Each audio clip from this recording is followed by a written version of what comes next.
afternoon, babe. How are you? In 1967, Lexington restaurant owner Kearney decided he'd try something a little different. And the only thing he sold in here was hot dogs.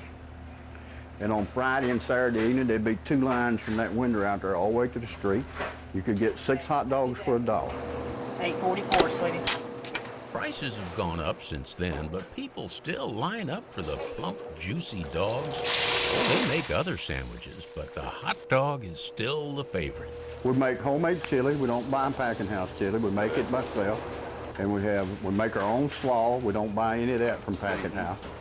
And use the same recipes, I guess, for the last 40 years. So. And the accepted procedure for getting fed is to place your order, get your food, then you can stand in the parking lot, sit in your car, or take it home and eat it. You get people that's come here for generations.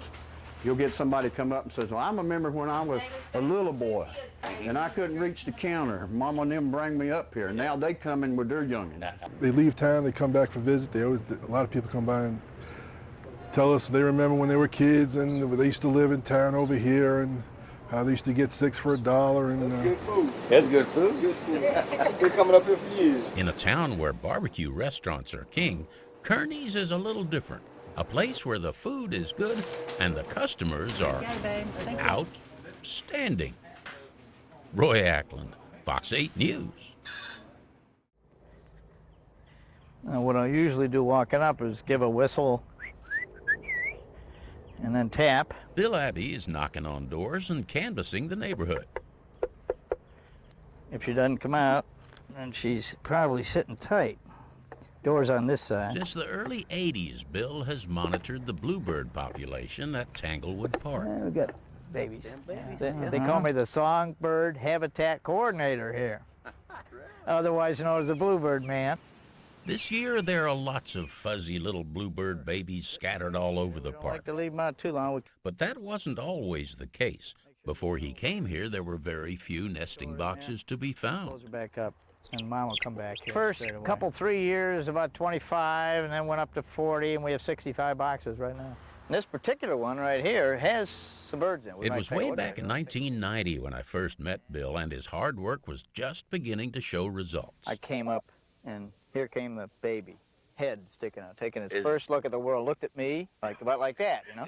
Like, what the heck is that? And you don't want to scare her. There she goes. Over the years, Bill's experimented with different kinds of nest boxes, keeping track of their success, watching the birds, writing down the results in a logbook. And this particular box in 01 Those notes had are sent to Cornell University, where they do research on the birds. And it's been a great hobby, and today's a good example. If you can come out on a day like this and do something you want to do, what else is better than that? And that's all the reward this volunteer wants. That's why he does it. Green grass, a sunny day, and I think he's found the bluebird of happiness. Roy Ackland, Fox 8 News.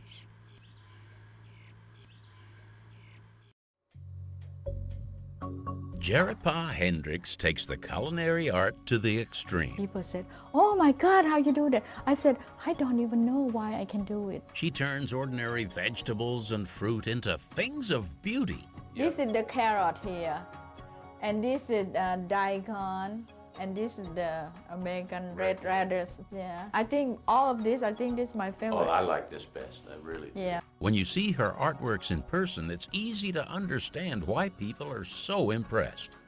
A native of Thailand, she came here and got her first job at a hotel in Las Vegas. She worked in the kitchen where she taught herself how to make these beautiful designs and discovered her talent for art. Miss one cut, miss up everything, you know. You have to have a patience to do this. Her patience paid off. She worked at Harrah's and the Tropicana in Vegas, where she dazzled their patrons with her work. I'd like people to enjoy it. They come to the party and they walk in. I like to hear them say, oh, wow. And now she's branching out, carving just about anything she can. This bar of soap, for instance, she did for her daughter's baby shower, and painting with watercolors. I enjoy it. And thanks to Jerapa, we can enjoy it. A real feast for the eyes. Roy Ackland, Fox 8 News. I run a truck service department. I sell trucks too. all I've ever done since 1970. Bruce Essick is one of those lucky individuals who just loves doing what he does. Which I guess it's just in my blood. I was the kid that used to run out the road and, you know, get them blow their horn. I just always loved it. Well, this is a 1950 Brown. Trucking isn't just the way Bruce makes his living, it's his hobby. He's a collector. The Brown was made in Charlotte, North Carolina, from 1939, 1953, and like I said, they made about 1,000 of them, and there's very, very few left. Trucks back then were very different from today's over-the-road apartments. There were no frills. This was a sleeper mounted under the trailer, obviously, and you know, one man drives the truck, and the other one rides in here and tries to sleep. I expect sleep was just about as rare as these trucks are today. In addition to the Browns, he also has another North Carolina native, a Corbett. They were made in Henderson, North Carolina. They started out making buggies in the late 1800s, and they finally switched to making heavy-duty trucks. At one time, they were the South's largest truck builder. Thanks to folks like Bruce and the American Truck Historical Society, truck collecting is really growing. You know, you don't have power steering, you don't have air conditioning, you don't have the things you do nowadays in it, but it's just something about it. It gets in your blood, and I just love it. Whether it's collecting or driving, it's got to be the history, the romance of the open road that make people like Bruce want to keep on trucking. Roy Ackland, Fox 8 News.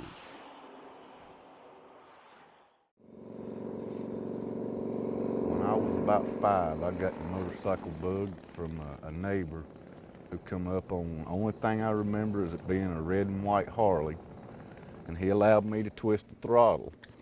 And I probably begged my daddy, plumb pestered him to death till I got one, and I hadn't been without one since. Eric Haney, known to most folks as Fish, not only rides motorcycles, he builds them. He'll grab the grinder. He and his partner Fred Rabb build the custom-style bikes that are so popular these days. We're near completion on this one, and actually it's going to be for sale. But the bikes he builds for customers are quite different from the one he rides himself. No chrome, no shiny paint, quite the opposite. Most everything has a purpose or something sentimental. Like the rabies tag from a dog he had as a kid. The doorknob come from a house where I was raised at. From a deer antler brake lever to a checkerboard air intake, everything on this bike has a story. In fact, Fish credits the bike itself for broadening his horizons. I'd never seen nothing other than South Carolina until I owned this motorcycle. Fish and his rat bike have traveled to 32 states, many of them more than once, and Canada. He chronicles his adventures in a magazine, U.S. Rider News. My column's called Hooking Up with Fish. With over 200,000 miles already on his bike, Fish is always looking for a new adventure. But he doesn't need a shiny new ride. You might say this Fish is old school. Roy Ackland, Fox 8 News. All righty, so how have you been doing? It's a question Dr. Dennis Pruett has been asking folks for over half a century now. Growing up in this cabin in the coal mine country of West Virginia, I'm sure he never dreamed of the kind of life that he would lead. Like flying TBMs off the aircraft carrier Lexington during World War II. We had 3 times that we were really badly hit. I was in the hospital with one of those things and got the Purple Heart. And after the war, I decided I wanted to try to heal bodies instead of destroy them. He went to medical school, but not so he could hang out his shingle at a fancy office. Now this is my first hospital in Africa, opened at 1958. As a medical missionary, he actually performed C-sections in this tent before money was raised to build a real hospital in Africa. The night that we turned the first lights on, most Africans had never seen the electricity. Not only was he a physician, but he used his skills as a pilot in his missionary work, being shot at several times in what was then known as Rhodesia. Life as a missionary was never easy, and he spent over 20 years at it. Well, hi there, Keith.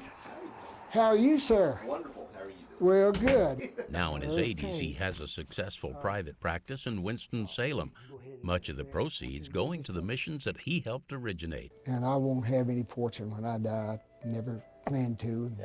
I hope mine will be upstairs somewhere. After a lifetime of service, Dr. Pruett says he has no plan to slow down. And then we'll see you on Monday. Roy Ackland, Fox 8 News. Around the Roseberry house, lightsaber battles happen often. Matter of fact, too often. I think they've broke a few things. They're Star Wars fans, and one of their favorite things to do as a family is watch a Star Wars episode on DVD. It started in 1977 at the Lexington Drive-In. I was 8 years old, and my family took me to see it. The first thing I ever remember seeing is the stormtroopers busting through the spaceship. And I said, I want to be one of those.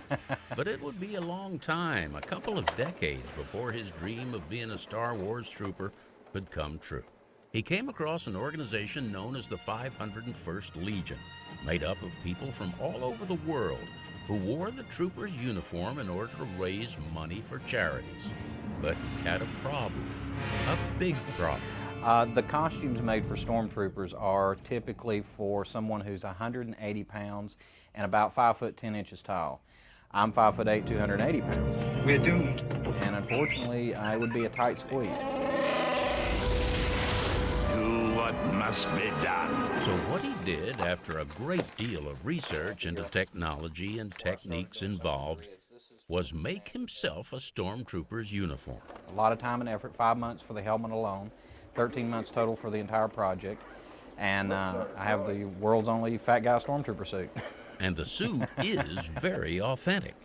Even with the release of the last Star Wars episode, he's passed along his love for the show to his kids, and the Star Wars legacy to us all. Remember, the Force will be with you, always. Roy Ackland, Fox 8 News.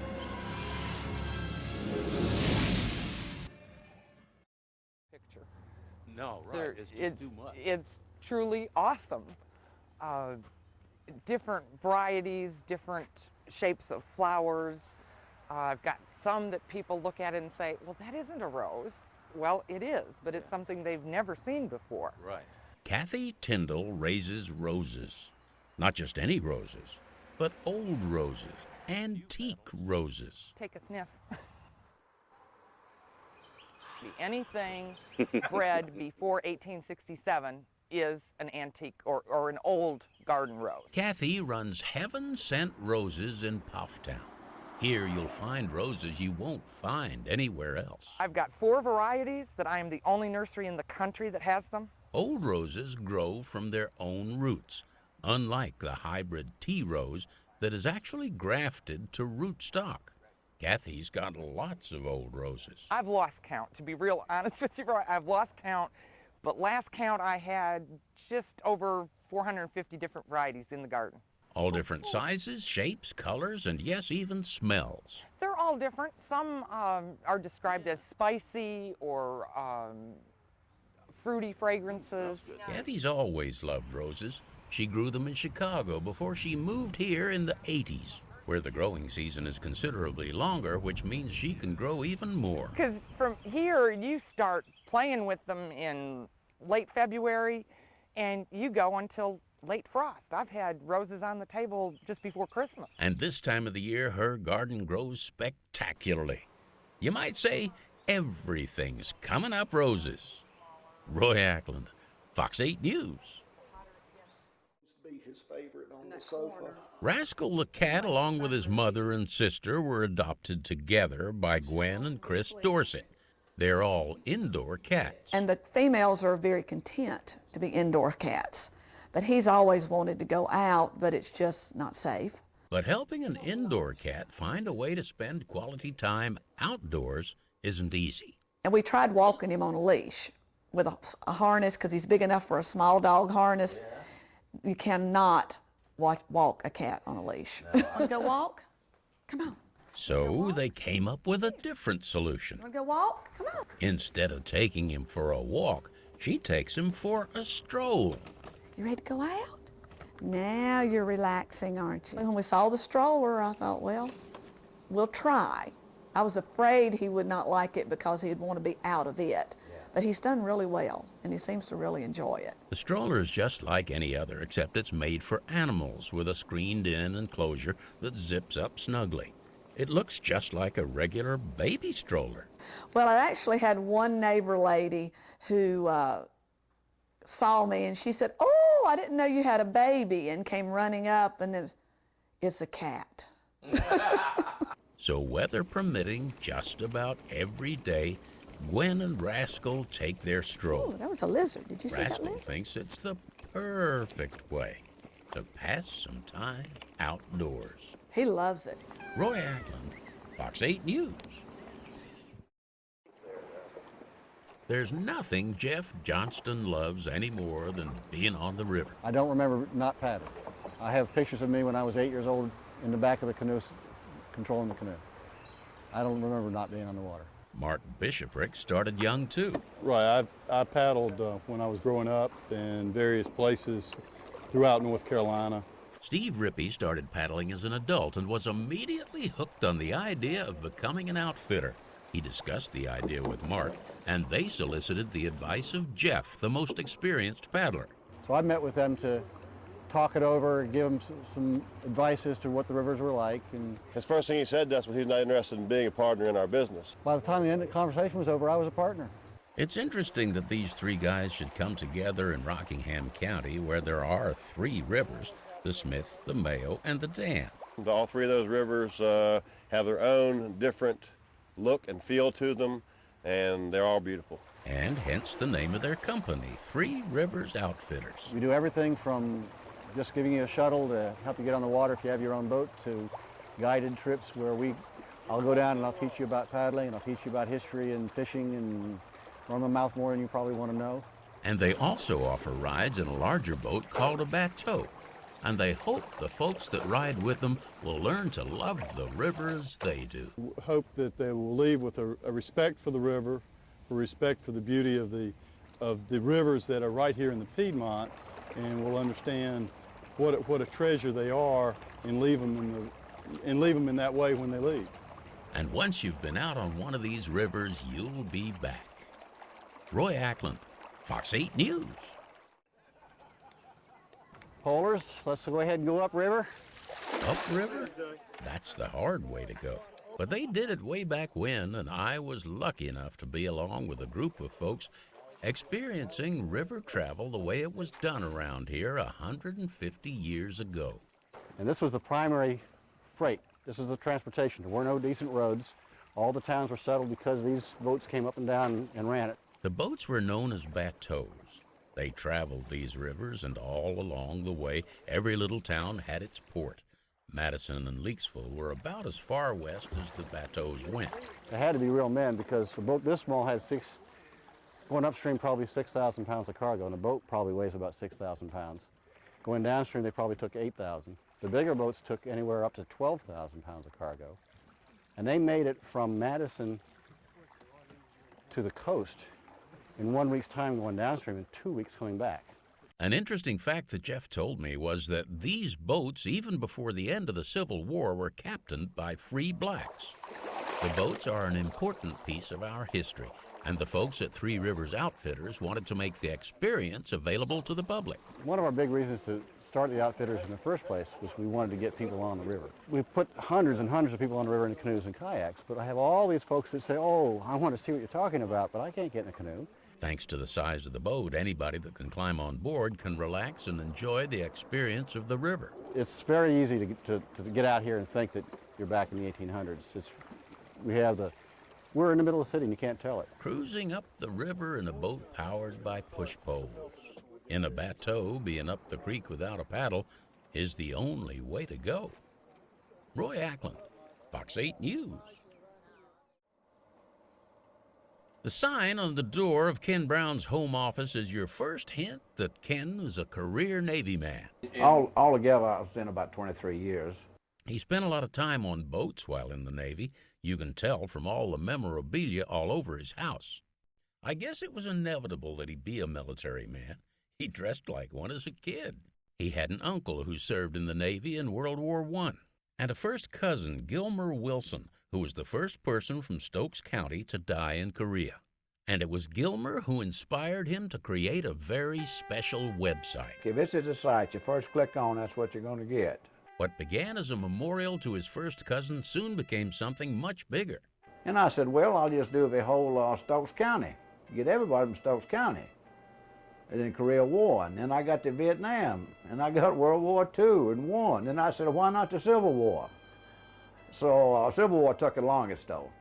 The website now contains over 200 names and information on the war dead from Stokes County, and the photographs of many graves from overseas. Oh, it makes me feel good to know I'm keeping their spirits alive.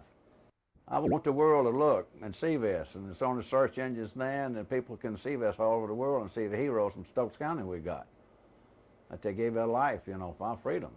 On Ken's Cyber Memorial, it says a man is not dead until he's forgotten.